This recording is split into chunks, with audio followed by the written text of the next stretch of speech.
គុំពងពេញស្រឡាញ់សុងមកប្រាប់ថាបាយស្រាំតែទឹកភ្នែកហុំមកគាត់សឹងមិនតន់ចង់សួររងហេតុផលអូនថាវេលាយ៉ាងសល់មិនគ្រប់គ្រាន់ហើយដើរចេញទៅទុំឲ្យបងក្រំគ្រាគួរក្បាលជាមជុំកិន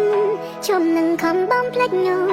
បងរៀនបេញដូងរឹងមាំពេលគ្មានពងងារក្រែងថាវេលាជាបានបើថ្ងៃមួយពួកយើងជួបគ្នាម្ដេចបងមានអារម្មណ៍ថាជឿចាប់លើសដា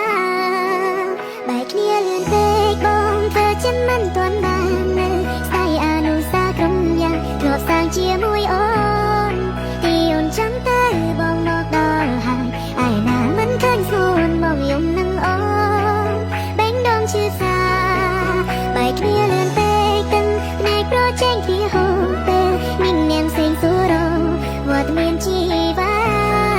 ដណ្ដើមការចងចាំតែបងគូប្រឈមរពី